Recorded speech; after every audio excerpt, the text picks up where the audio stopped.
Unlocked. Act 1. Prologue. Three gnomes enter, carrying an enormous book. Its cover says, Unlocked. With great effort, they open it to reveal, once upon a time. They turn the page with great huffing and puffing to reveal, Jack Vanish. And another page. Across the pondish.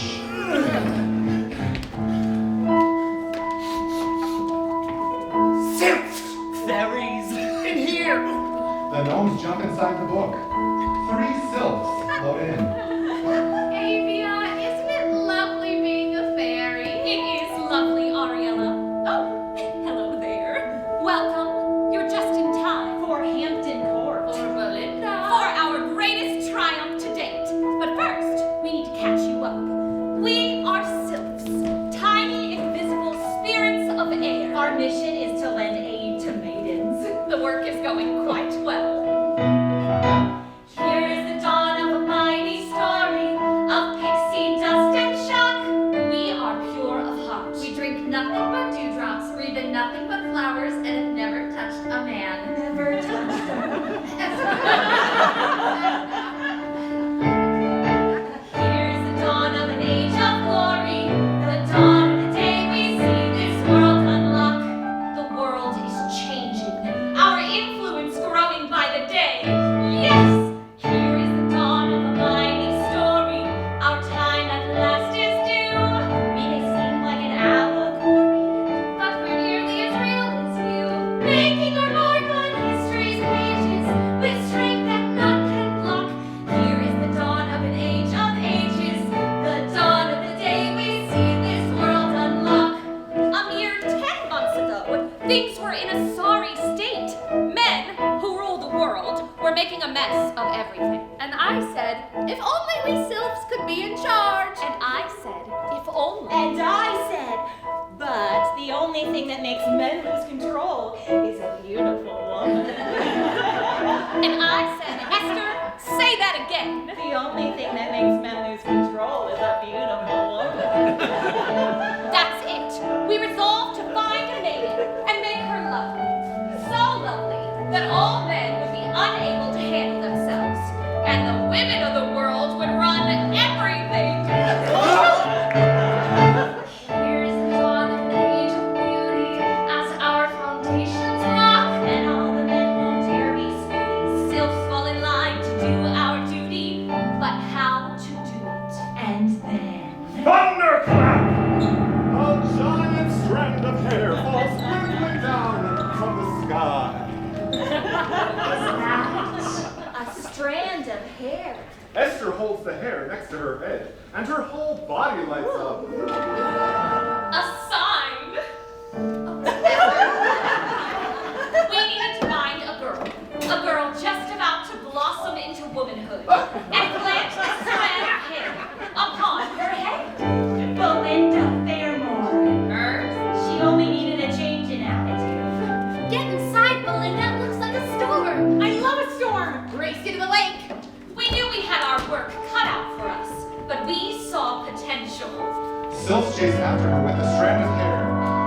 The music shifts, and Belinda re-enters as a radiant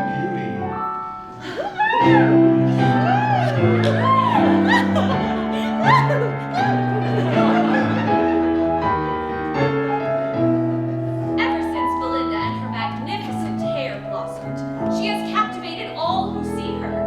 And that brings us to the present moment. You're all caught up now. And today, when Belinda makes her first appearance at Hampton Court, she will take her place as the paragon of the land. Here is the dawn of an age of wonder, an age of shifting sands, coming down with a clap of thunder, those perfect silken strands that herald the dawn of an age of fairies, a truly battling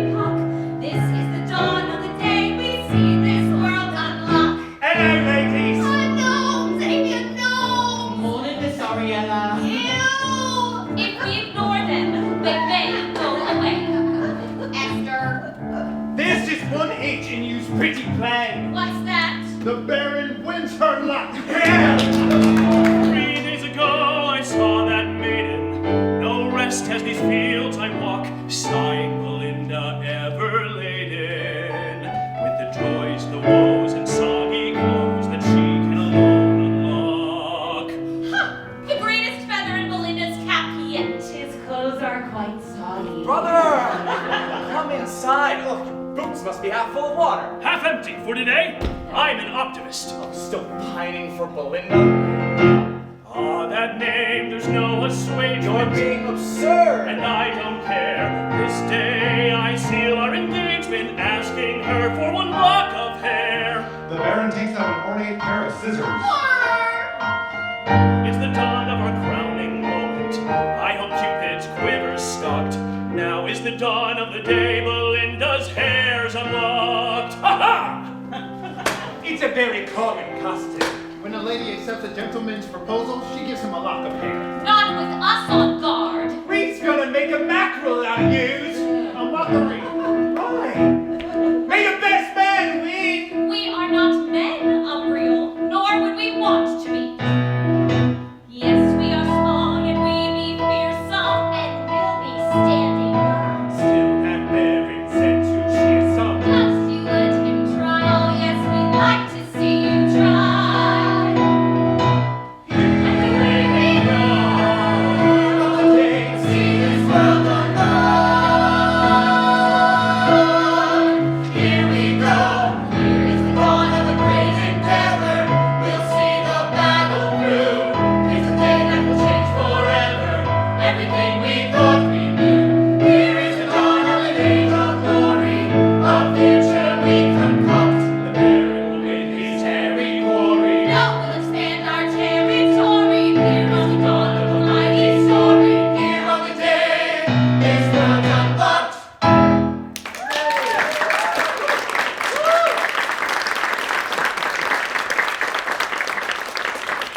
Scene 1. Belinda's bedchamber at dawn. A 4-poster bed with curtains drawn sits on stage, along with a vanity. Clarissa steps forward. Though now you see me plain as day right here, in only moments I shall disappear. I won't have left the room, I need not stir. When my stepsister wakes, you'll see but her. Last year Belinda shed her girlish shroud, the sudden sun emerging from a cloud, like Aphrodite rising from the main. Belinda rose, reborn, but now inane. Her thoughts consumed by hair, perfume, and clothes, and methods for accumulating beaux. She finds her swarming suitors so much fun that she would never settle on just one. She'll take their compliments and pretty things, but resolutely she refuses rings. So everyone stays in Belinda's thrall, and no one notices I'm there at all. But now, I have a plan this very day to help Belinda give her heart away. This single time before the season's end, to Hampton Court today we all descend. The Baron, back at last from war's campaigns, may be my key to unlock all our chains. Clarissa, my name, try to keep it straight as Belinda stirs and I evaporate. The light of early dawn enters the room. Belinda pulls aside the curtains.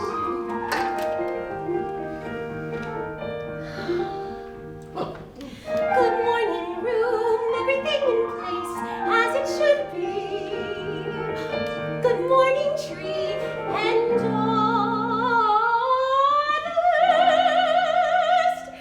Good morning, me. Belinda,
to be on your head.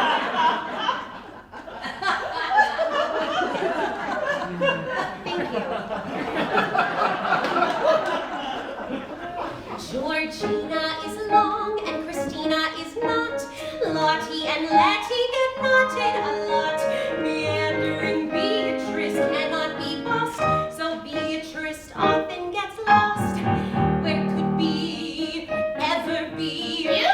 There she is now, I see, by Marie. Beatrice, Belinda, thank goodness that I found you. I was absolutely lost without you. But now you're here, and we're at last together. As time passes, you grow on me. I grow on you. You're my favorite, you are too. Why would I want to comb all the land and the foam for faint pleasure domain of air when I have my own dome that I'm combing at home? Filled with hair, euphorious hair, glorious hair, victorious hair. Such wondrous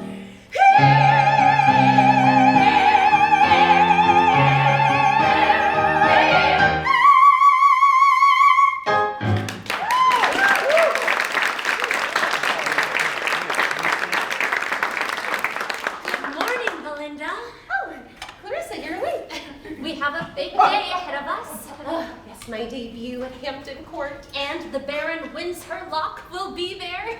He's very handsome, you know, And and today, I think I will be very, very pretty. Beatrice is feeling excessively springy today. Beatrice. Oh, wait. There you are. I will look good after all. Oh, I can't wait to see the naval fleet. They promised me tokens from the Indies, and I asked Admiral Swinford to bring me back a sacred cow, but he laughed. I do hope he took me seriously. I don't know what I would do with a sacred cow, but I so should like to have one. but the Baron, I think he may propose. Oh, him too? He is quite a fine man, so handsome and poised. Wait, who? The Baron. I really must start keeping a journal. It's getting so hard to keep track of them all. The other men become gibbering idiots whenever you enter the room. That's so sweet of you to say. But it's not fair. It's not fair to all the men who wait in vain for you, and it's not fair to all the maidens who wait in vain for them. Take the Baron, accept him, and leave the rest of the men to return to their senses and pursue us. We don't have forever. Clarissa, patience is a virtue. Nothing ventured, nothing gained. A stitch in time saves 9. Carpe diem. Gesundheit. Scene 2, Windsor Locke Library at dawn. Edwin is looking through a drawer. A dressing screen sits upstage. This drawer is no mere drawer. It is a temple to my brother's triumphs. A bronze coin raided from the Viking armies.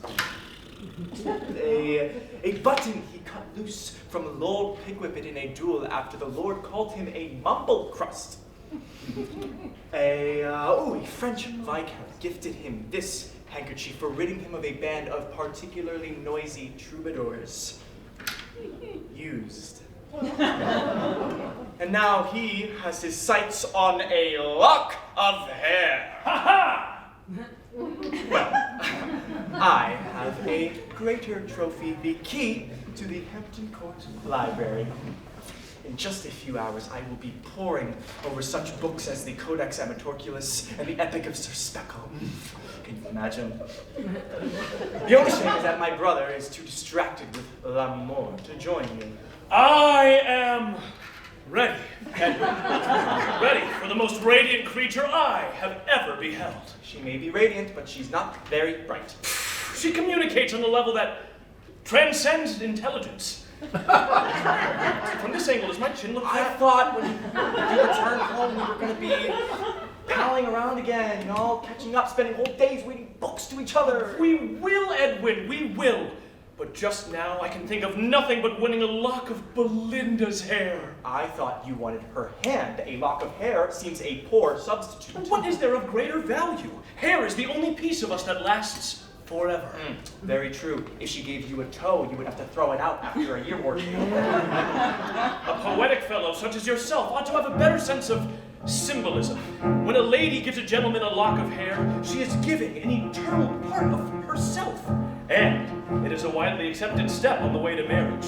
Now come along, Edwin. Let us board the carriage, for I will see Belinda, my son, rising in the east in only a few short hours at Hampton Court. It's time to set out to see Hampton Palace, our nation's pride by the side of the Thames.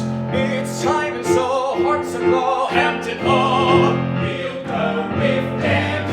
hunting foxes. Hampton Court is the spot for the sport of the chase. Hampton Court is the place. Fine wine cellars. Hampton Court has the paramount part. I'm aware. Also sure to be there.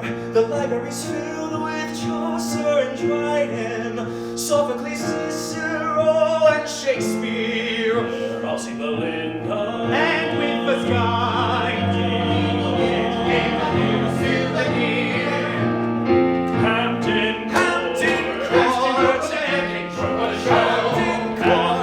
Hampton Court, tally-ho! She's so stunning, every squire desires a kiss. So they're gunning, we will see that they miss. What triumph, what glory, and how. Now I have to be lovely and catchy. So lovely, are you ready to go? After 2 hours, one gets tired of waiting. Not a flaw, what a gleam, what a glow. With a smile, I'll beguile every soul. That same day, Anita conceived to allow them to meet face to face. How she'll gleam there, Hampton Court is the place. And once she's met her mate, perhaps I'll meet my own, and I'll reclaim my fate. It is as handsome today, and maybe the old rose brought me a sacred cow. Now it is time to go. Now it is time to go now. Scene 3, Gardens at Hampton Court. Baron Edwin, Clarissa, and Belinda are joined by maidens and gentlemen. Think of the games we won in court, sold by me, and all in plea, and all the presents of fate, brought from over the sea, throw away thrift and forget what they think is so cheap as restored in a century. Threaded in gold, oh, what a sight to behold. But why hasn't the admiral brought me a sacred cow? But I wouldn't allow that to ruin my afternoon. It's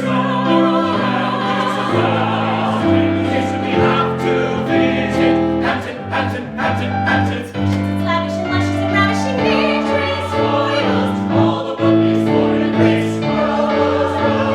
Hampton Court is the place. Such indulgence, gold and silver and satin and lace. Self-indulgence, Hampton Court is the place. The upper crust, and the lustrous sort, and the roast and custard, and just cobbled. So in short, it is a must to live here. Taking tea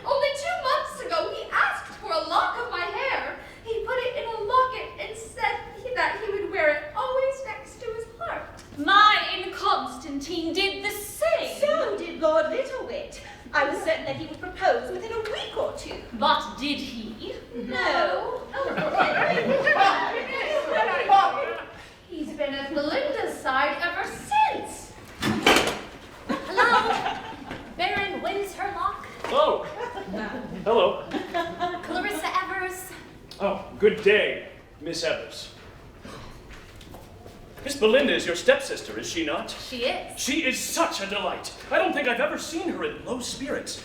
We tend to gravitate toward the people with the least gravity. On the contrary, Belinda is denser than all the surrounding flowers. And her hair, her flowing rivers of hair, so soft, so full, so ample, so lush, so buoyant, so round. Her hair? Miss Evers, I write sonnets about her, sonnets. Whereas the mantis prays to insect queen and dies to make her fleetingly his wife. That's good. How I long to possess that lock of hair that would seal our engagement. Exactly. I must win it. You must. I intend to beg. Oh, now, Baron, good Lady Leon will never give you the lock if you grovel like the rest. Be the man of action I know you are. I think I see.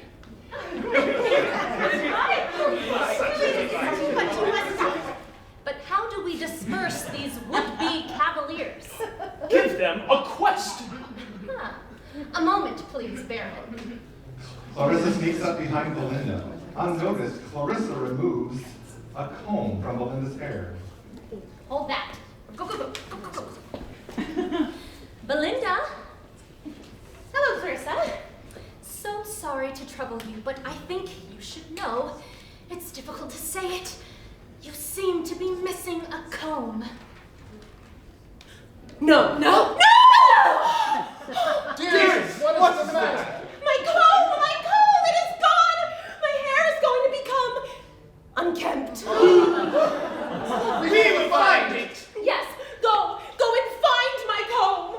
At your service, my lady.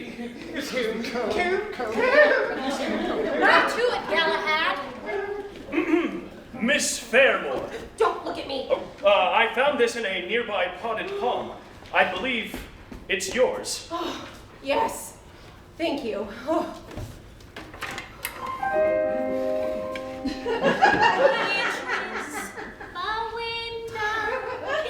We found our comb, so all is well now.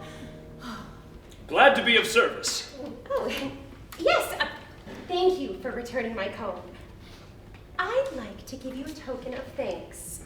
Belinda removes a ribbon from a pouch and offers it. Here's a ribbon. It's an exact replica of the one I wear in my hair. Miss Fairmore, allow me to speak sincerely, if inexpertly. It is no secret that I long for your hand in marriage. I mean to ask you to accept my pledge of undying love, my vow of loyalty and fidelity. How can I possibly be content with a ribbon when you stand before me?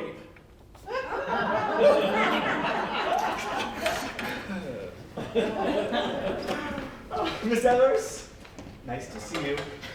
Mr. Sheeran, nice of you to see me. You've ventured out of the library? I was the only one there. That happens a lot. I understand. You know, I look at my brother, and he always seems to have a crowd around him. Look at my sister. She commands even more attention than your brother. What do all these people find to talk about?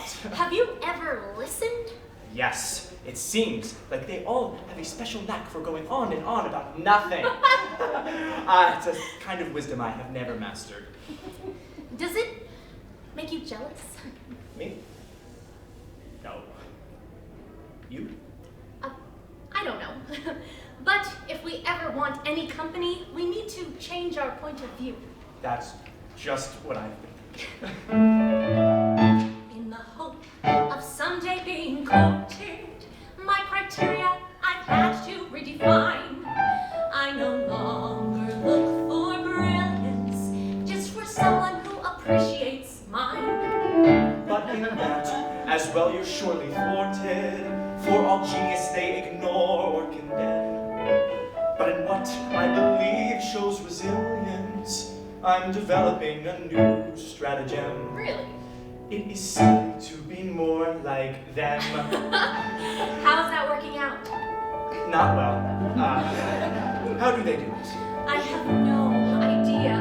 Did each lady have a tutor who to make her cute would mute her? Or each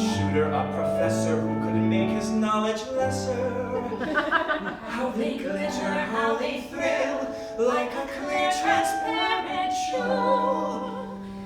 But just where did they acquire the skill we somehow missed in school?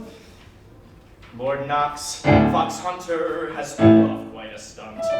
Him no talk, him only grunt. Yet Knox is the hunter that all the foxes hunt. But where did he learn it? These maidens fair deserve the praise they earn. How they smile and laugh without concern. Ask if something foolish, they're foolish in return. But where did they learn it? Now wouldn't it be simply fabulous if my head were an empty plaza? We'll scrape and scrape until our tabulas are all completely rasa. That flower, could you get it for me? I couldn't figure out how to do it myself. Oh, well, it's quite simple, milady. Yes. So strong, so clever. Oh, yes. Oof. I know things. For instance, they say the world isn't flat. No. Yes, they say it's round and spinning all the time. Oh, that must be why I'm always so dizzy. It must. Do you hate yourself right now? I do. Yeah. Who are we kidding? I wait, I wish, but my fears lying fallow. We're the two biggest fish in a pond that's wide but shallow. How They belong, I still don't have a clue. And it seems too late for us to learn to.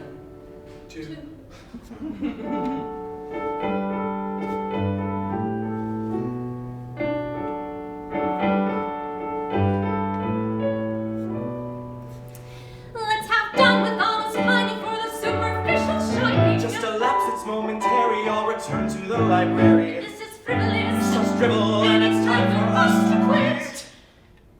But it would be nice for once To fit.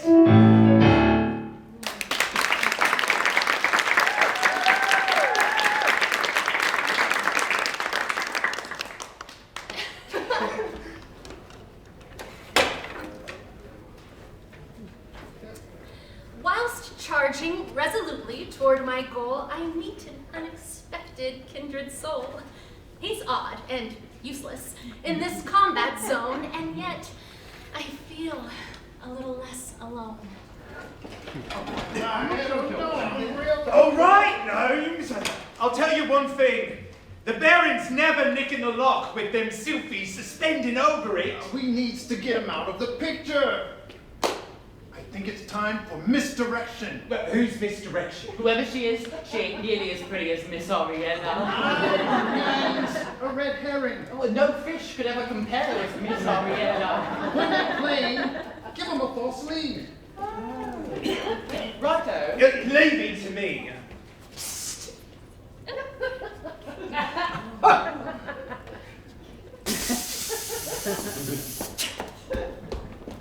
Hello, Miss Arietta. Hello, please stay down there. What are you doing here? See, we has been racked with regret about teasing and taunting yous earlier today. By the grace of Zeus, our hearts is turned. We wants to help. We wants to sniff out any menacing mister who wants to real haddock. Wreak havoc. So, Caleb here's been sneaky and Surreptitious. all morning. I've been laying low. Yes, you are very low, aren't you? What's it like there on the ground? Maybe a little dirty.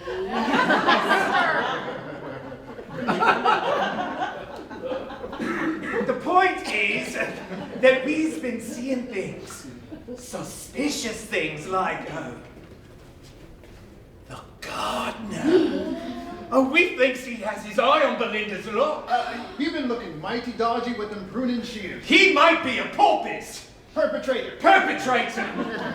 Go and have a look-see for yourself. Cause one little Just one. Miss Ariella. Ew! So, you'd better be checking it out. I think so speaks for all the fellas when I says, we doesn't want to see Miss Belinda pruned. You have been surprisingly helpful.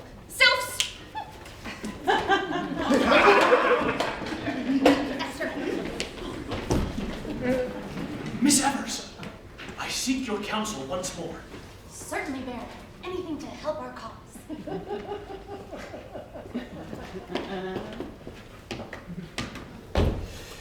My initial sortie was not a success. Advise me, you are the cleverest person here. Baron, you flatter me. But flattery doesn't work with Belinda. She hears it much too often. Instead, we must play on her gaming blood. She loves to win. So, ply her with cards. Mind you, pick a simple game and make a small bet. But I have nothing to offer, save my unswerving devotion. Oh, offer fame. Wager that if she wins, you'll name your next puppy, your stream, your hill after her. Her vanity won't be able to resist it. Belinda likes trophies almost as much as you do. I don't like trophies. Okay. Do you study all characters so closely? All but my own. I might be scandalized by what I found there. Really? Now, off you go. The lock waits to be freed. Your soundest judgment guides my every deed. Belinda! Larissa, I didn't see you there. Right.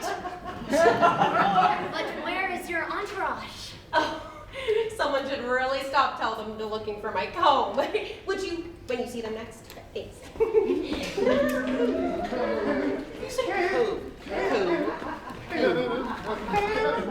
She found it!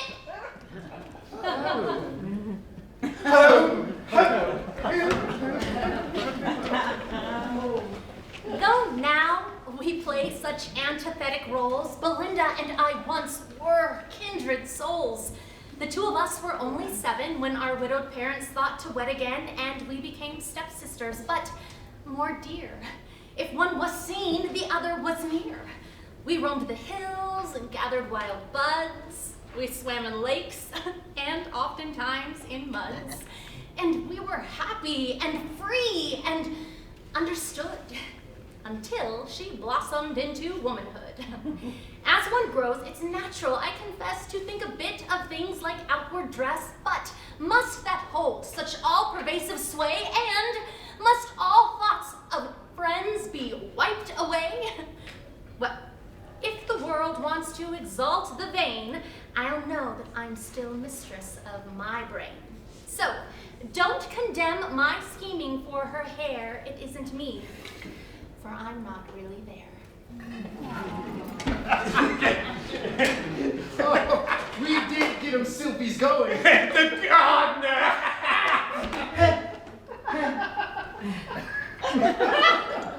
What's with you, Barney? You've been all... Hey, what's that one about dolphins? Doleful. You've been all doleful, Barney. I'm fine, fellas. It's just... Has you ever wondered what it would be like to be heroic like the Baron? To do great things and love with all his heart?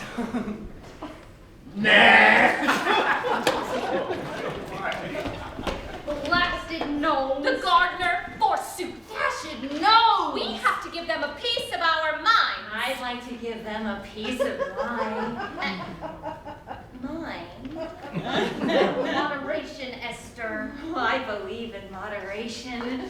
In moderation. They're gnomes, Esther. They're hairy and bewarded and dirty and ew! Abstinence makes the heart grow fonder. Let us just find Belinda and make sure that she is safe. Oh, Miss Ariella. Ew.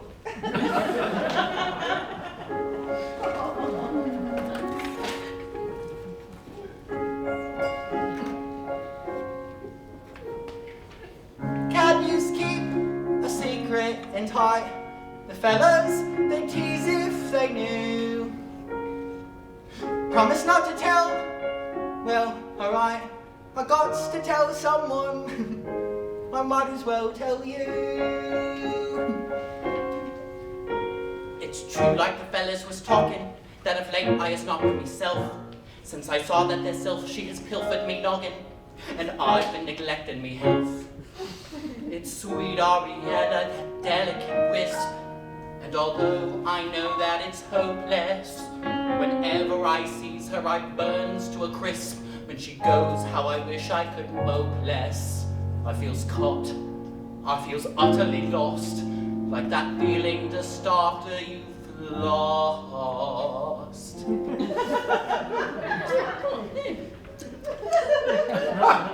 Me feet wants to dance with that sylph through the air, but I just walks around underground in despair. I'm only a gnome in search of a home for me heart. It just isn't fair that the sylph of me dreams, whenever she sees me so squeamish she screams. I got lots of hair, but somewheres in there's a heart. But it's under me walls, they tells me love is blind.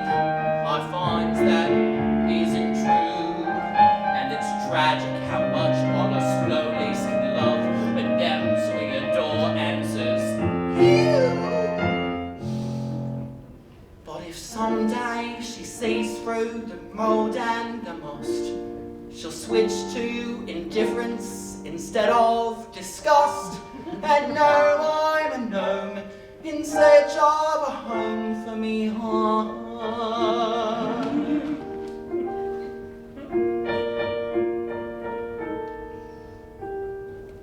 Well, I guess that's all I got to say. Thanks for listening. Don't tell no one. Then have a nice day.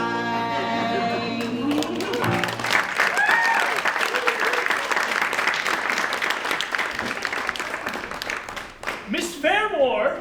Hello, Baron. Hello, have you seen Admiral Swimfort? We were to play at cards.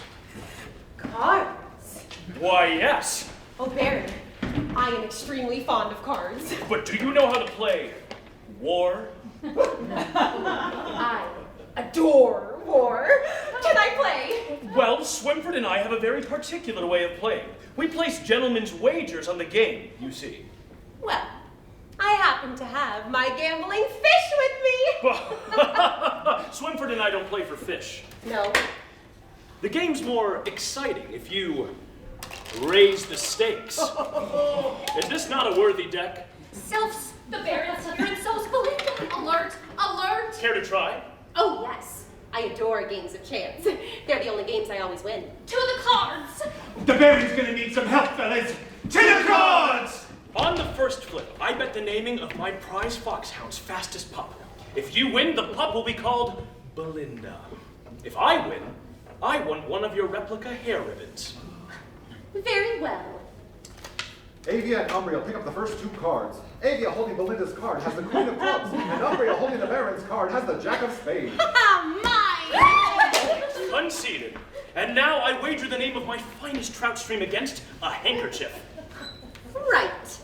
Esther picks up the Queen of Hearts, and Caleb the Ten of Diamonds. Esther seductively throws her arms open for Caleb, who backs away and surrenders his 10. Mine again. Belinda Brook it is. On this flip, the name of the hill above my estate against your comb. Done. Ariella has the Two of Diamonds and Barney the Jack of Hearts. This would be Belinda's first loss. Please. But Barney bows and gives his card to Ariella. But that was mine. I told you I was highly skilled at games of chance. Oh, the hill will be called Belinda Prospect. No matter. Now we must wager on the outcome of the whole game. Ooh, how exciting. The name of my entire estate against a lock of your hair. No. Very well. We play. Avia and Umbria reveal a pair of eights. War! Caleb and Ariella turn the next cards to reveal a pair of sixes. War! A free-for-all card dance ensues. Barney pursues Ariella, Esther pursues Caleb, over away. Avia battles Umbriel. Over the course of the battle, another 3 cards are laid down on each side, and Umbriel and Avia eventually restore order to pick the last 2 cards. The final card! Umbriel has the Baron's 2 of clubs, and Avia Belinda's Queen of diamonds. Belinda wins! Belinda Manor! Oh, how melodious. Yes, yes, well done, Miss Fairmore. You indeed have emerged victorious. But now that the war is over, might we talk of love?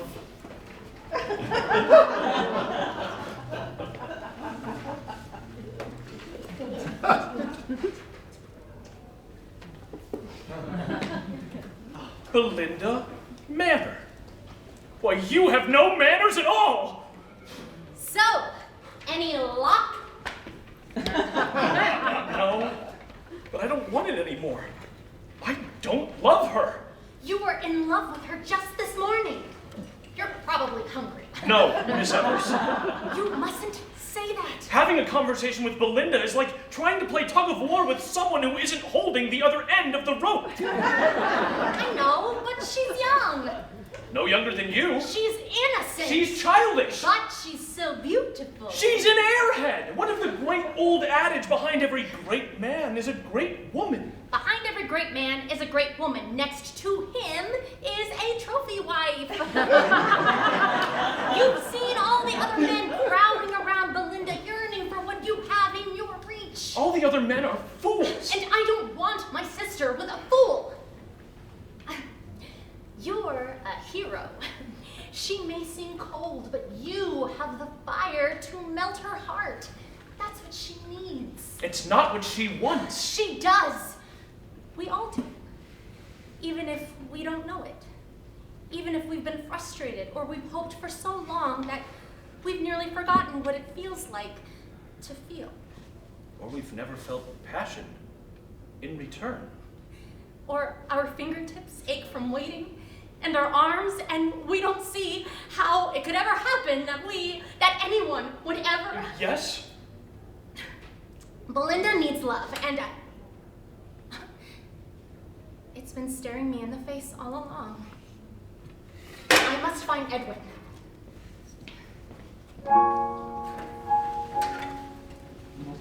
All at once, I know that what I need is warmth and honesty, and something whispers to me, Clarissa, so clear but unexpected. At once, I see a sweet eccentric heart, a wild intelligence, and what else did I miss if somehow I neglected this? And how far did I sink?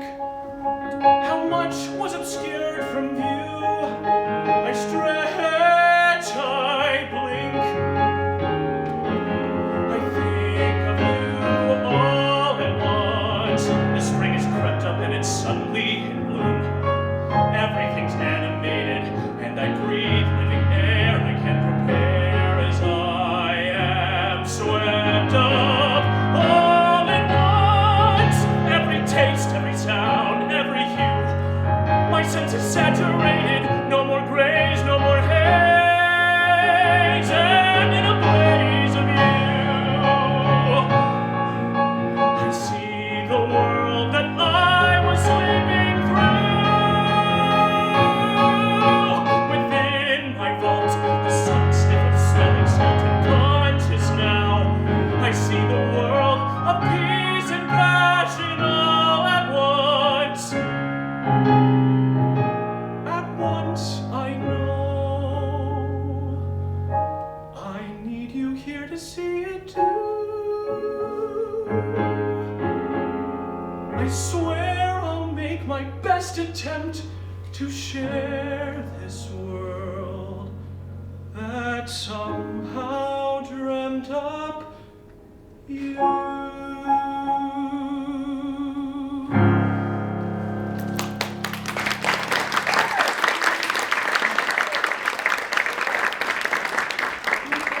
Scene 4, another part of the gardens.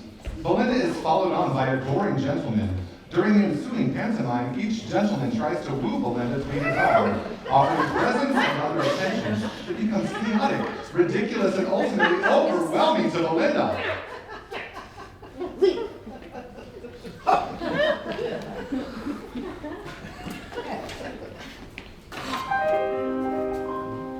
Beatrice, Belinda. Oh, there you are now. I feel better. Good. Ah, Miss Fairmore. Hello. I am Edwin Shearing, the Baron's brother. Oh, do you have a present for me? What? What? No. Oh. I suppose the other gentlemen have brought you gifts. Yes. It's very flattering, but overwhelming. Figuring out which one to choose? Keeping them all in suspense.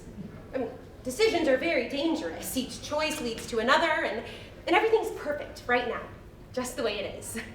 Then what do you want to do? Be pure and innocent. What else? Oh, haven't you thought that, we must know temptation and rise above it to be truly pure? Why, in Areopagitica, Milton tells us, I cannot praise a fugitive and cloistered virtue unexercised. I've never read Areopagitica, Papa. Be fashionable, my wise father always told me.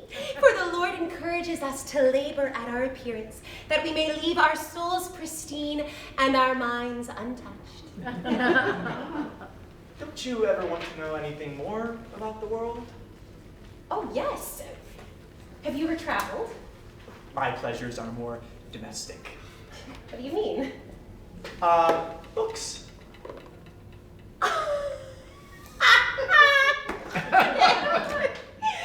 be so sure you know more of the world than I do. You're right. My head is the one place I can never escape. On my head is this comb. You. Yeah. Anyways, this comb, gold and sapphire from India. Isn't it beautiful? Quite wonderful. And this one, jade from China. And this one over here, ivory from Abyssinia. Oh, I'll never travel. My parents wouldn't allow it. Oh, and I wouldn't want the southern suns to burn my skin, so, like the tortoise, I carry the world with me. In my hair, not in a shell. But the world's so wide. If you could just go anywhere. Anywhere. Off to the east, there I'd explore. There it is bright, I'd like to see it. How would I look? What would I wear? I'd not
Seas are rough, Travels hard, far away.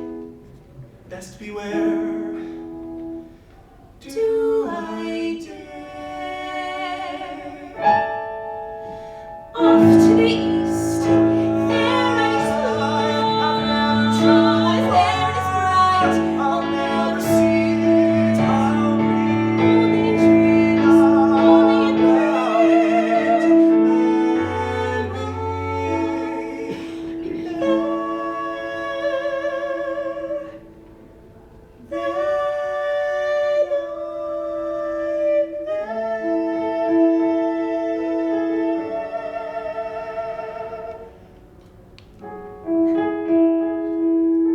It's a long ways away, and everything's perfect here. Everyone adores me just the way I am. And I am not Ulysses, nor was I meant to be. I will voyage only as far as the library.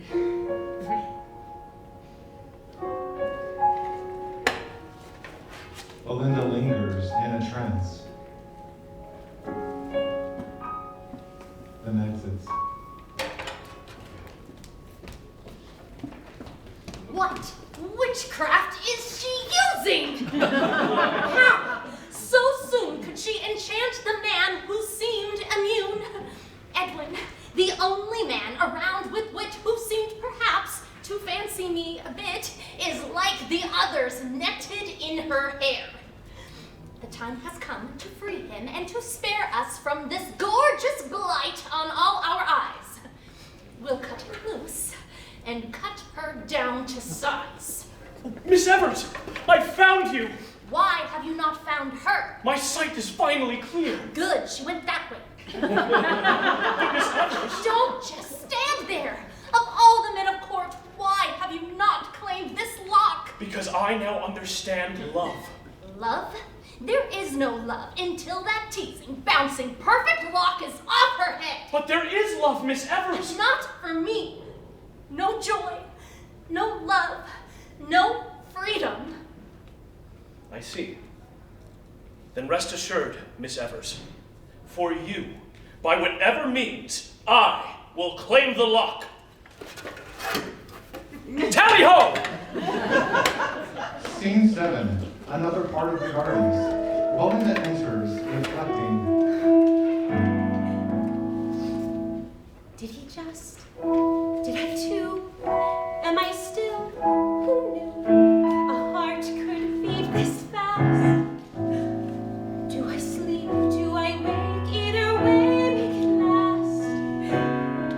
There's something out there, exciting and dangerous and vast. Just outside, a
clip one of Belinda's wings with these scissors. I can unlock her from her seclusion, and she will be so much happier in the end. But Edwin, I'm on my way to do the same thing! For Clarissa! Oh, by all means then, go ahead, but use my scissors. Thank you, brother. Your support means so much. And take my scissors. If I should fail in my quest, you must complete it and give the lock to Miss Clarissa. I will, brother.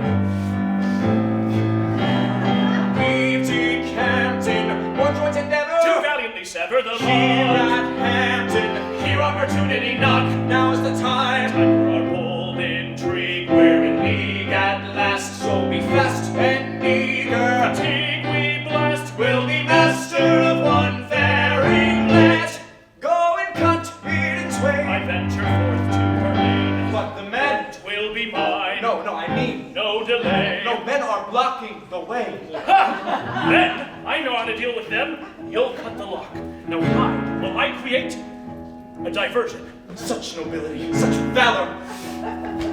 My brother. Gentlemen, I have some delightful news. Tea is served. But it's only 3. Tea's not till 4. Why, that's the delightful news. It's early. What will they think of next? There escorts gentlemen out. Clarissa enters, hides, and watches as Edwin sneaks up to Belinda slowly. Hand hold steady, freedom and love nearly here in my grip. Scissors ready, I'll change our lives with a snip. Horror! Scissors! Ladies, I'm going up the nose! It is the only way! Avia flies up Edwin's nose. Edwin sneezes, sending Avia flying across the stage. Belinda turns to see him. Hello, Mr. Shearing. So good to see you. Oh, yes, likewise. The gnomes enter, carrying an enormous fire bellows. While Edwin and Belinda are talking, the gnomes begin pumping the bellows, blowing away the sylphs, who struggle in vain. Such a lovely day, don't you think? Yes, the sun is so high in your eyes. The sky. Edwin, could you show me that pocket glove? Edwin leads Belinda toward a bench. Ever since our chat, I've been looking at India, and there it is. Seems so easy to get to at this scale. Oh, for goodness sake! Clarissa takes Edwin's scissors, walks up behind Belinda, and cuts the lock herself.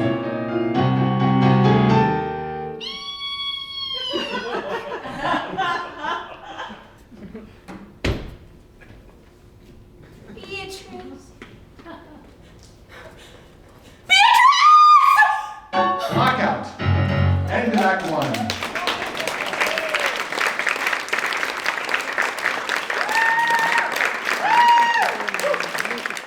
Act 2. Entr'acte. Belinda crosses horrified and completely undone by the loss of Beatrice. Maidens enter and watch her. Scene 1. Hampton Court Gardens. It's true, it's true, and after all this brew, we have our life anew. The brew is through, so hallelujah, A dash, a flash, and all the air was scissory. A shriek, and ended is her misery. None was ever flirtier with every single courtier. Spills and laughs with croaking every law. At her new quaff.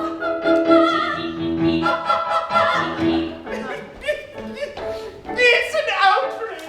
It's a travesty of justice. Yes, why did they say there was going to be tea at 3? Not that, pretty girl, not that. Belinda and Beatrice, you know. They have had a terrible falling out. It's a tragedy Just so, no more thoughts of tea. We must find the culprit. That's the spirit, Flittybud. We must not rest until that lock of hair is on Belinda's head once more. How will that work? Never mind that. Come. We go, ho, ho, and so, ho, ho, we rally, not tally. Now it's Tally, ho, ho, we rally, tally, ho. We go, ho, ho, and so, ho, ho, we rally, tally, ho, ho, we rally, tally, ho. Ladies, our men are unencumbered at last. They're sure to return to us now. Let us prepare to receive them. For God! For honor! For Belinda! Sir, Flittybud. The scoundrels! Belinda.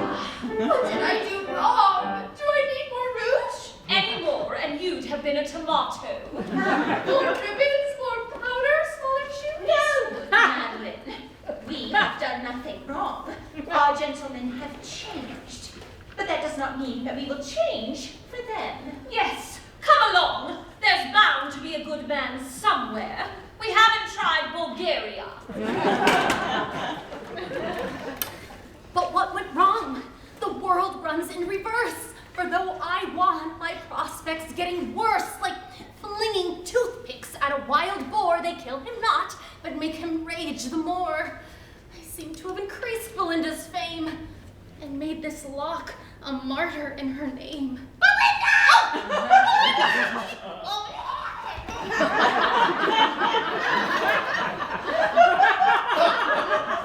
It isn't safe to linger. They're allied and out for blood. I need to hide. Oh, let me again be something they ignore. It's strange how much I want things as before. So, ladies, Looks like we has turned the worm on yous after all. For once, Caleb, I'm not interested in your worm. He's very sorry. no, we's excited. Look at her. Does her sorrow not move you? Does our sorrow not move you? We have devoted every moment to Belinda. We have made her hair a wonder of the world. All for nothing. Miss Ariella, I want to help. What? Barney, remember the mission. It's a new mission now. What do you mean? I know deep underground of a magic adhesive. Wait, not. It can repair anything, even a cut lock of hair. Barney, you can't be thinking. For you, Miss Ariella, I will venture to the Grotto of Glue. Barney, no! Not the grotto of glue. Oh, Barney, this gives me horrible clams. Qualms. By me honor has a gnome. That is not worth terribly much. This is true, ma'am. I hasn't much honor, but I swears it by me beaten heart, by all the honest regard I has for you, Miss Ariella. Really? How romantic. I get it, Umbrio. What? Barney's in love, he is. Ew. Me mates, I has to go. Me wits and warts demands it. So no naysaying, be not a blocking. There's something bigger than myself that gives me inner imp, the impetus. If only way I pumps the parishes, 'twas all for my beloved Ariella. If I survives, I brings her back me honor. Oh, honor! By me walks to play the hero to a lovely see-through sylph. Us gnomes, us lowly gnomes, may be at last ennobled and exalted and remembered. So can me hatch, be wishing me well, me friends, gnomerades and allies and rapscallionry. I goes for all of us, and for her I goes. Oh, Barney! Oh, I was coming along. Oh, Caleb. Oh, right, me too. Fellas, it'll be good to have you along. We is allies to the end. Miss Ariella, I will return with me bounty, or I'll not come back at all. Tally-ho then, lads! Zilch, do you think we should follow them out and wave them goodbye as they depart? It is only right. And I do like to look at them from behind. Sylphs? Sylphs? Sylphs? Ah, well.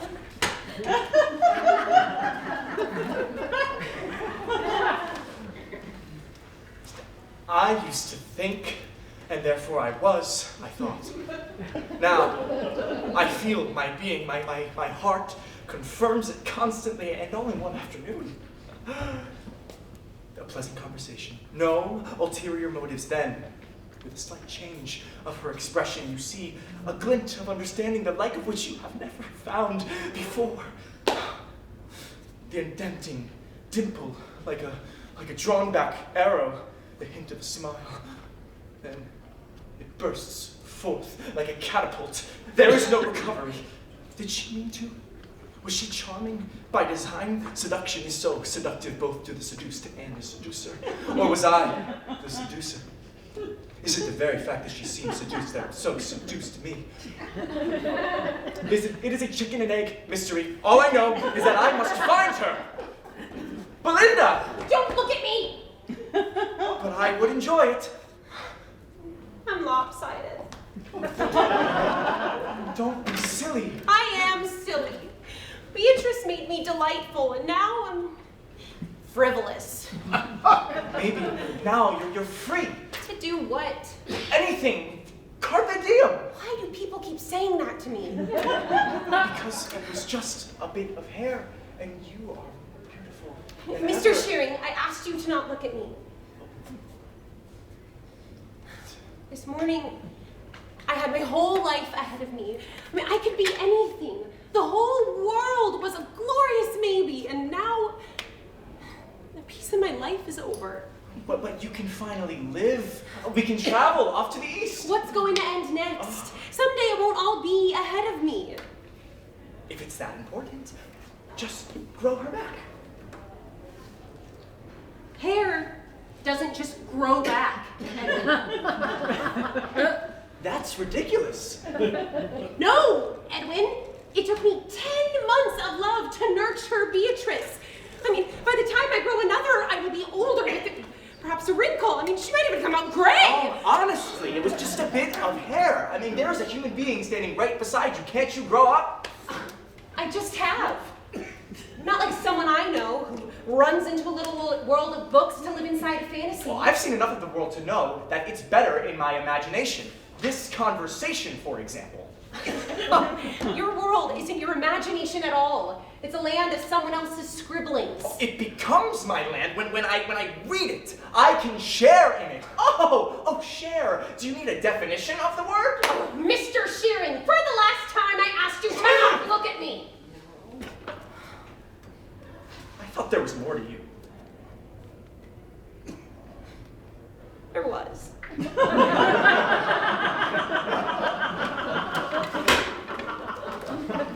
Good day, sir. I take you my leave. Since you see fit our couplehood to cleave, I leave this couplet open for you. Orange. Ha! I know our next discussion will bring more enjoyment for us both. As soon as you admit that recently you acted like a twit. Ha!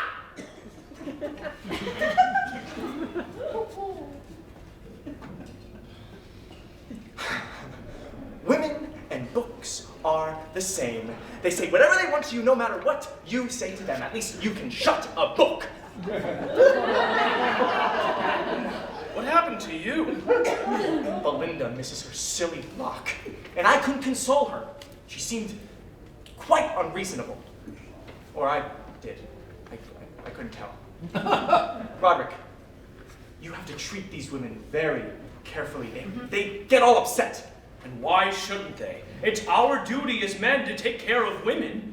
If we don't, they might just take care of themselves. They just would, wouldn't they? They don't realize how necessary we are. And how can you blame them when we don't have the opportunity to prove ourselves? What happened to you? What, after I swore to cut the lock for Clarissa, she had to cut it herself. She was counting on me, and I failed her. Clarissa, cut the lock. Don't tell Belinda. Oh, I won't get involved in the affairs of not one, but two women. Now, Edwin, women are perfectly manageable, as long as we protect them from the harshness of life. A woman's a delicate thing. She's just fragile, temperamental. Her emotions are likely to swing. So be wary, just be gentle. Don't be fooled by her poise, she's in need of our aid. From the mention of tension, her nerves will be frayed. If she loses a braid, she's distraught and unwell. Well, a woman's a delicate thing. A woman's a delicate thing. Awfully touchy. When she's tearful, you must nestle her under your wing. Do it wrong and get an earful. She grows angry at jokes, doesn't get them at all. If she does something wrong, men must still take the fall. To her aid up we spring and go crawling through hell. All for woman, that delicate thing. But for such a delicate flower, she has power, mystic ways. We surround that delicate creature to beseech her for her praise. Our whole fortune seems to fall or rise upon a look within her eyes. And if she tells us we were rude, we brood for days and days.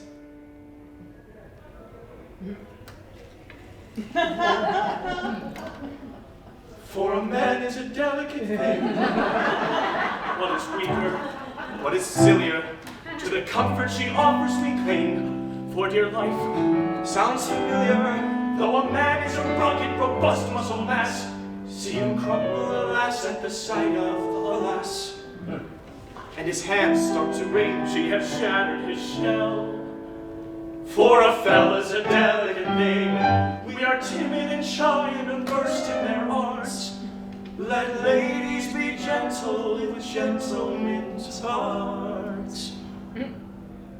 It's surprising the glee when you're finally free to let her pull the string. Why rebel? For a man is a delicate thing.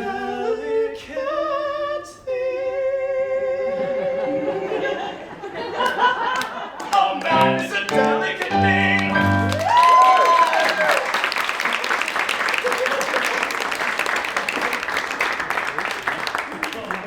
Scene 2, the air in front of the early evening moon, twilight. Do you think they're nearly there yet? I'm sure they are. I'm sure they're safe My and swary's gray. underground. Don't I put a forceful face on? My knees are weak. I long to tell my secret. Oh, Umbriel, I love you. But no, I can't. I have responsibilities. Do you think that they are on their way back? I hope me too. I'll wait while they're away to be alone with you. May be feet of him, but no, I have a role, and love can't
Scene 3, Hampton Court Gardens, evening.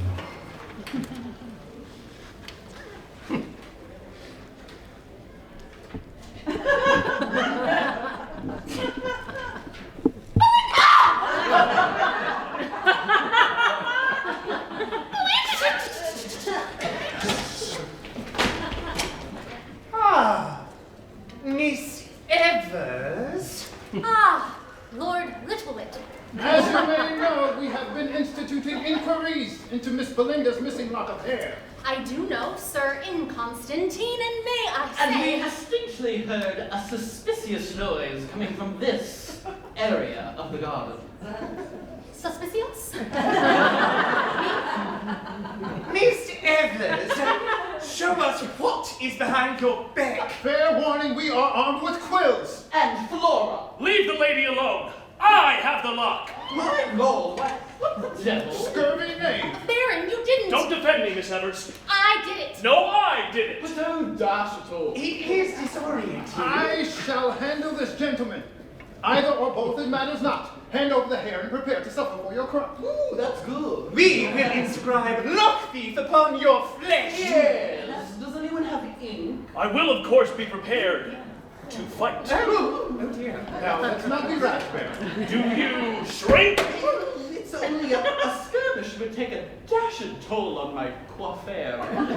Then into the ring, you gutless milksops!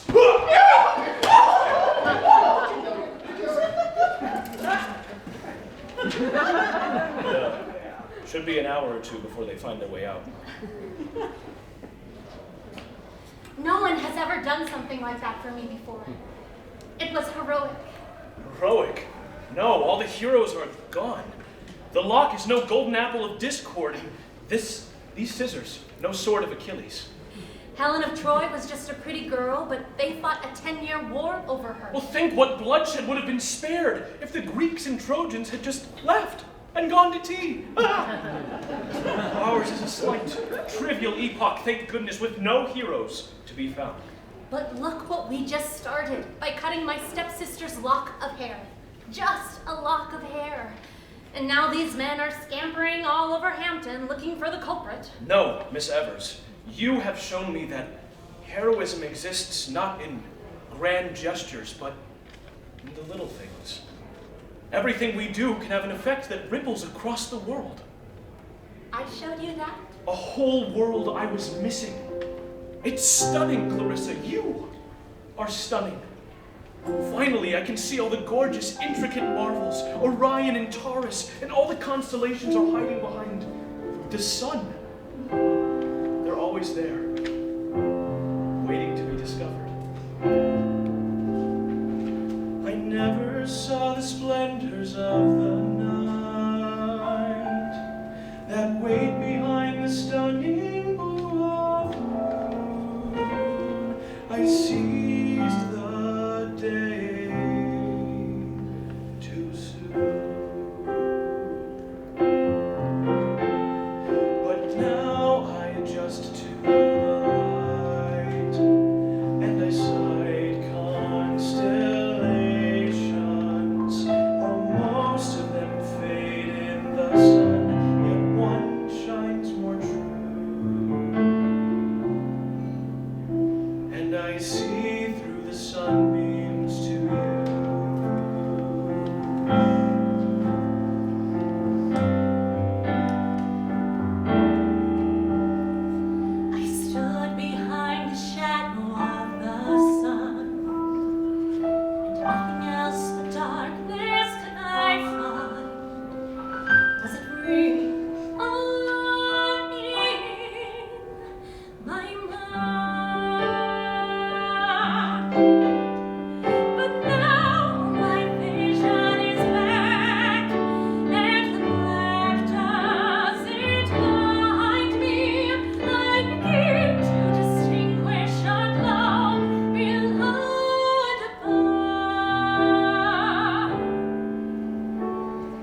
Now I can see by the light of your love.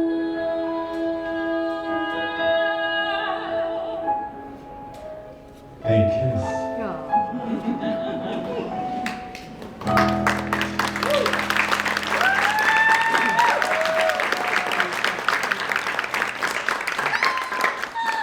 And you thought, poor Clarissa, don't pretend it, don't deny it, but suspend your dismal judgments. Be not grim, unbend.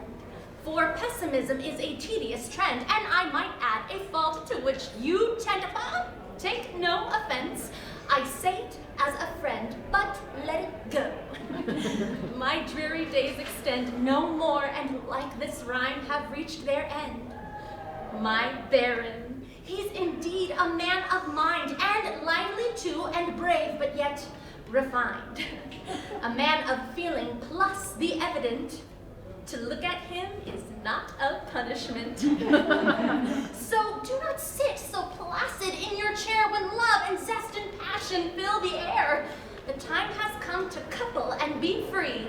Why, you and you look suited to a T. The two of you go to and seize the day. I'll spare your modesty and look away.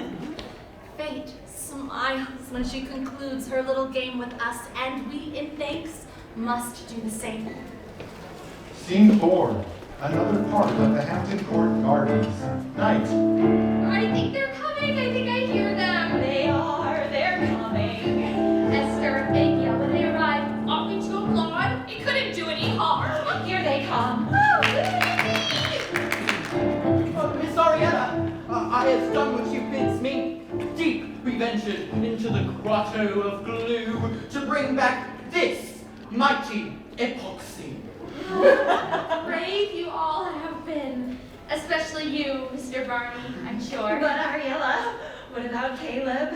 I'm sure Caleb was exceedingly brave. Brave as they all were, it is time for them to hand over the adhesive. Here then is the vial of glue. Thank you, my knight. You are brave. You are strong. You may go.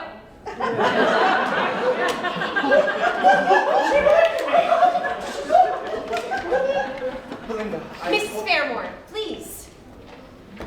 Miss Fairmore, I hope you've calmed down and had a chance to think things over. Oh, think. I thought you wanted to do that for me. Haha, you're being ridiculous. I hoped that being without your little friend might help you grow up a bit. But you had hoped for Beatrice to be cut. Well, Why would you hope for a thing like that? Belinda, Miss Fairmore, please. Brother, I have wonderful news. My life. Oh, I'm sorry. I seem interrupted. Oh, no. Please, stay, good Baron. Yes, of course, Miss Fairmore. Miss Fairmore. but Oh, thank you for your most perceptive thoughts, Mr. Shearing. They've been most helpful for me in my decision. your decision. Yes. To accept your brother's kind offer of marriage. Baron, I'm prepared to make you happy. What? Oh. Ow. What? There. Come. I should think you'd be pleased, Mr. Shearing. Everyone's been telling me to seize the day. Carpe diem. Yeah, I looked it up. It's in Latin. Here, my future husband, he seized the day earlier when he begged for my hand in marriage. And so now I seize the day myself, and I give my hand to him. Horror! Look how happy we are. I'm only trying to... Off you go to the library, back into your books. My fiance and I must reflect on our happiness. My dear, I am honored. Yes, well, off you go as well to reflect on our happiness. Oh, by yourself. Of course. Beloved.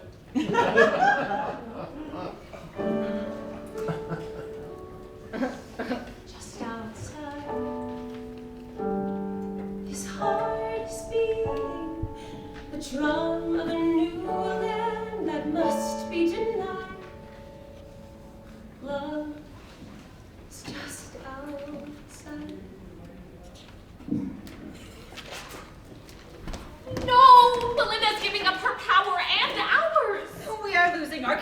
connection with her forever. Esther, quick!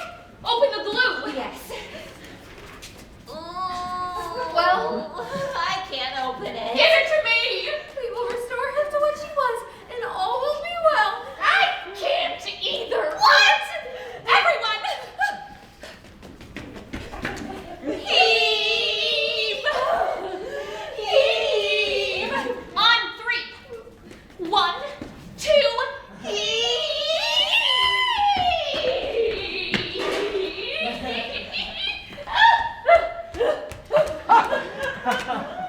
What do we do now?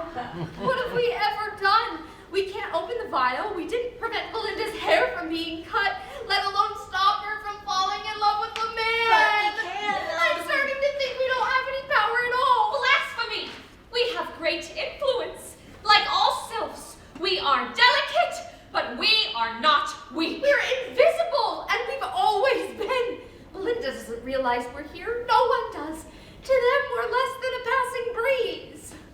We're invisible. Do we even exist at all? We might be figments of our own imagination. I don't want to be invisible. I can see you, And the gnomes. and Belinda will be fine. She's always fine. Maybe these humans never needed our help in the first place.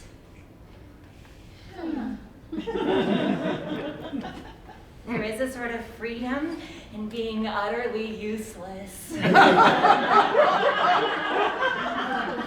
Esther, which way did the gnomes go? Between the second and third hedge to the right of the rustic fountain, or something. Why? Oh, nothing. My, such a lovely tulip blossom over there between the second and third hedge to the right of the rustic fountain by where the gnomes went. I hadn't noticed it before. Let's go! Sylphs exit after gnomes, leaving the vial of glue on the hedge.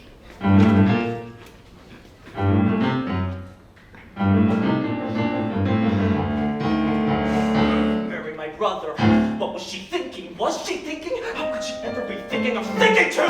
Mary, my brother, do that to me, do that to her. Passions of feeling you cannot defer, so don't let it take flight.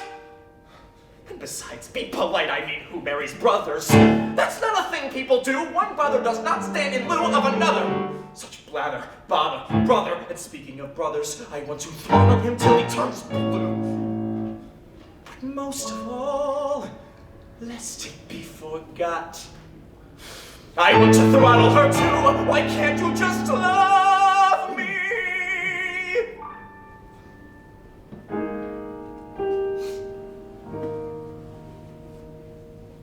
Once upon a time, or this morning, I had a sack of golden feathers. I have emptied every last one of them into the wind.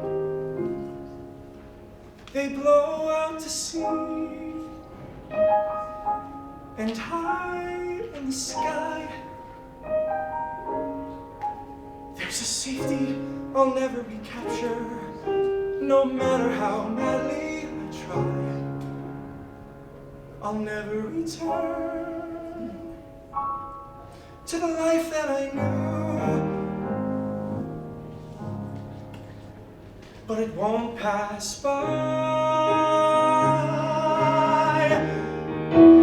I'll set my sail, not to the east, out into life is where I'll voyage, leading my heart, facing what's real. Let me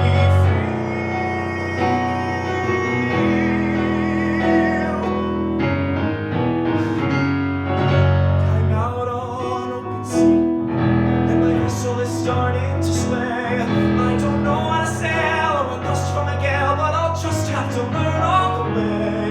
No more shelter or safety, I'm out of the bay.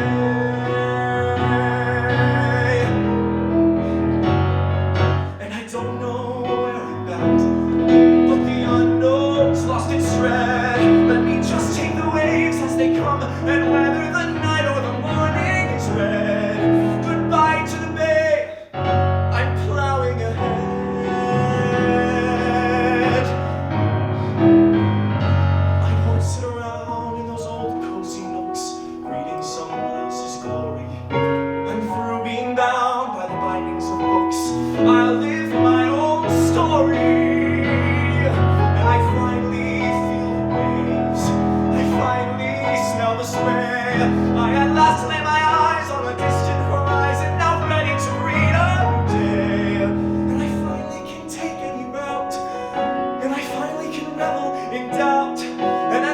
I can thunderously shout that I'm out of the bay.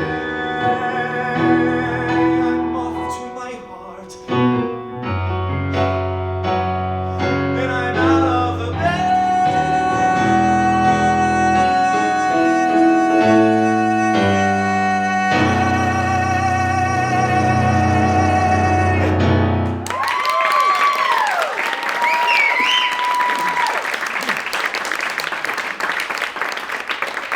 Scene 5, another part of the gardens, night. Clarissa? Clarissa? Clarissa, there's something I have to tell you.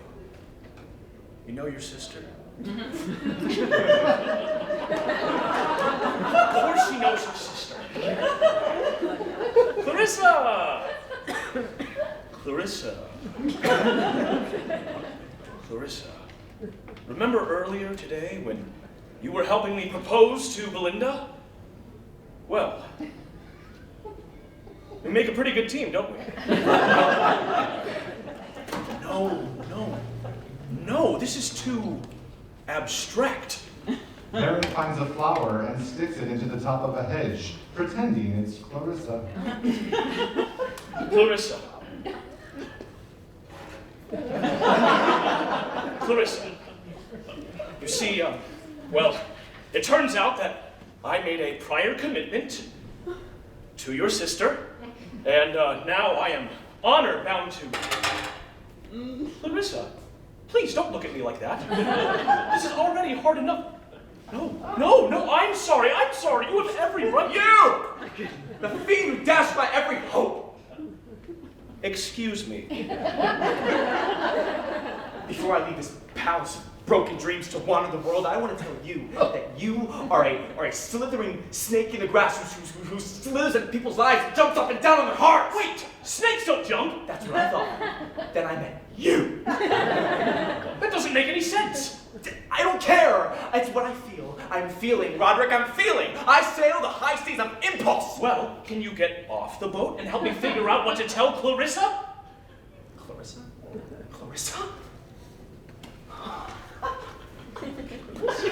At a time like this? Hell with Clarissa! No! My work is done here. I'm off. No!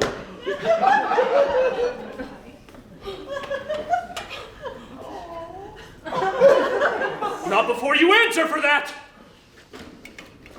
Hair, glorious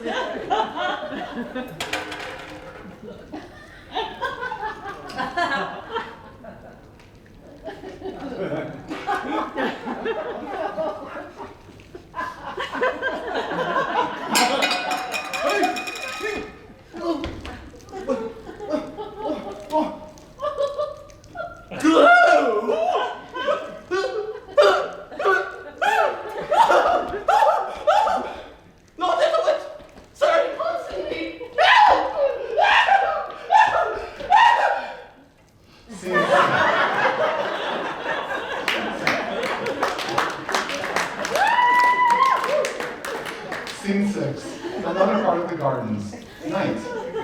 What joy are recent happy memories. I need no food, for I can live off these. There's Belinda, still submerged in grief, in part my fault, but now I'll bring relief. You still miss Beatrice terribly, don't you? It's more than that. Tell me. I've given up my choices. I've given up my chance at love. My life will be nothing but a bland, slow decline. Nonsense. But what else can happen? You'll become. What? Right now, you're like an egg. Oh? Think of an egg about to hatch. That egg is potential. It can become anything. A robin. An ostrich. A turtle. But to begin the life of a turtle means that it will never fly like a robin. To become a robin means never running as fast as an ostrich. Once it hatches, it finds out what it is and what it isn't. And why should it ever hatch? Nature forces it. And that's lucky. If it remained an egg forever, it would never realize any of its potential. You are like an egg right now. Here at the dawn of your becoming, all you were meant to be. Scary, exciting, my heart's drumming, but you've been so kind to me. The sun at night, my heart's returning to you as it always must. Sisters again, both growing, learning, determined on re-earning your trust. Belinda, I have a small confession. Only tell me you'll be there. I know I can make it through my marriage with you by my side. Marriage? I thought you'd given up on Edwin. I have. I accepted the Baron's proposal. You what? Wait, like you said to this morning. Clarissa, what's wrong? Roderick and I were engaged. Then why did you tell me? You can't let me have any happiness to myself, can you? This is what you wanted. You have this all backwards. You're the one always looking in the mirror. Give me back my book! Don't hit me with it! Clarissa! Oh, it's your fiancé. You again. Belinda, you were right. Clarissa, I didn't mean to. But you didn't mean to. Well, I meant to, but then... No, I thought I heard, will you marry me? Perhaps it was hiccups. Belinda, please take me back. Belinda, you really have seduced them all, haven't you? Don't talk to her like that! Don't you talk to her like that! Maybe I didn't have too much competition. Maybe not. But I took Beatrice! Belinda? Give it back to her! It? Oh! You envious vixen! No, really, don't call her! Belinda takes a hairpin out of her hair and attacks Baron. Help!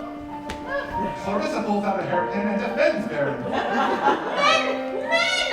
Edmund steps in to hold Clarissa off, but Baron holds him back. What isn't fair, Belinda? Clarissa is the thief. 2 arms! 2 arms! Prepositional too. Now, prepare to meet thy fate.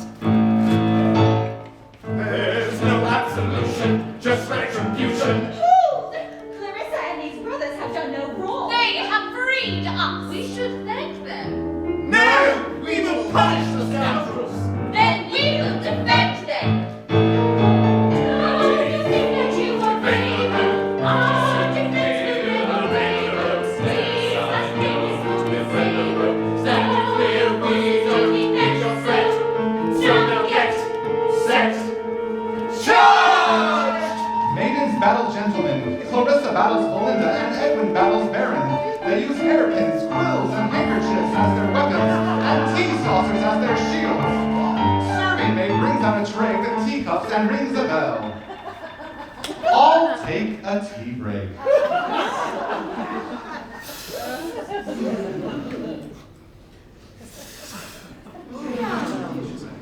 The servant rings another bell. The music and battle resume. Soon all collapse in exhaustion, except for Belinda and Clarissa. Belinda corners Clarissa and begins poking her. Let me have it, I say. Restore the lock. Restore the lock! But I don't know where it is. Let me have it, or else. Let her have it or else! But where is it? I had it just a minute ago. Clap of thunder! Zeus enters. Father Zeus! I hold Belinda's lock.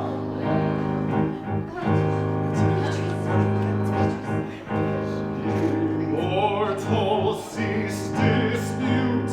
Do not embroil. Olympus is this ringlet's native soil. This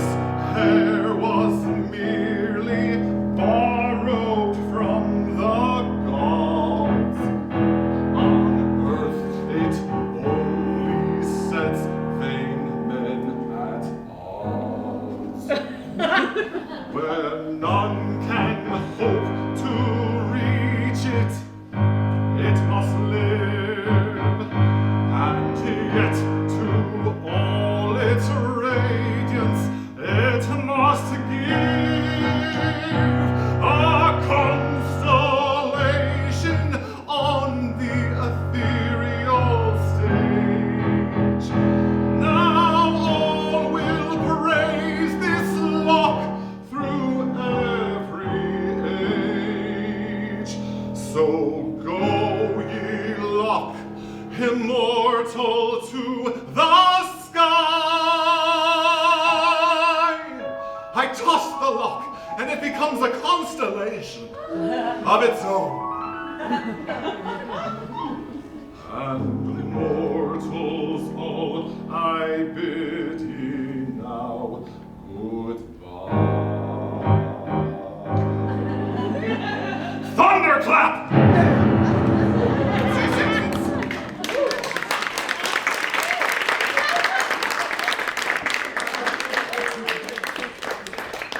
Well, certainly it's nice of Zeus to take an interest in my hair.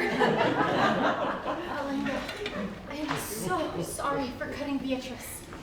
Thank you, Clarissa. But I don't need her anymore. Zeus was right. Beatrice was too perfect for this world, and now she will live safely up in the sky, forever beautiful. Beatrice. The orchestra answers with a lock as the stars twinkle. She will shine for all to see. I can even grow a gray hair. You know, I think I'd rather experience life than be perfect. I'm far from perfect. But I'll make you the best husband I can. Oh no, Baron. I didn't know of your understanding with my stepsister. I release you.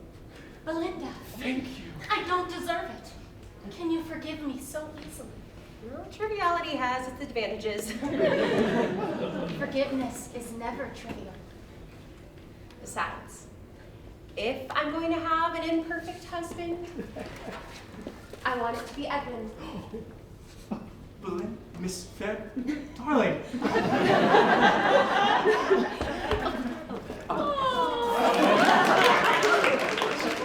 Is it really true? Can you forgive me as well? What else is there to do when you've fallen in love? Only try to be as patient with me as I am with you. Yes, darling, I promise I will soon learn to love and yet be civil as well. And we accept you gentlemen's apologies. Apologies? Oh, you will apologize. For what? For being fickle, Shallow. selfish, Careless. Yes, we see that now. But we gentlemen do not apologize. Then we maidens have no use for gentlemen. Wait, I apologize. Me too, so do I. So get on. We accept. Let us feast the night away and greet the dawn together. Let us unlock our horns. Only if we may lock lips. A fine idea, Belinda. Just like a bird, deep in an egg. I know the world outside is sprawling. I hear it say, Belinda, you're due. Just break through. Deep in my shell, I start to stir. Wanting to join the world that's calling. I want to Wanting to burst into the blue. I break through With a crack. I'm alive. We see the world anew from your coaxing. From the promise tied to you, we have broken through.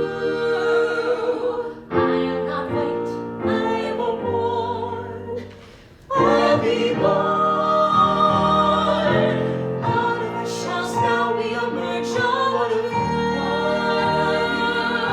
Stretching our legs, testing our wings, ready to glide.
sylphs and gnomes appear. Although I fear you'll squash it, I offer you me heart and me hand, I'll take your hand. and I make sure to wash it. Finally, I'm loved. Ask and I will acquiesce. Esther, I've a question. Before you ask, the answer's yes. At last you found your land. Should we hitch up too? I guess.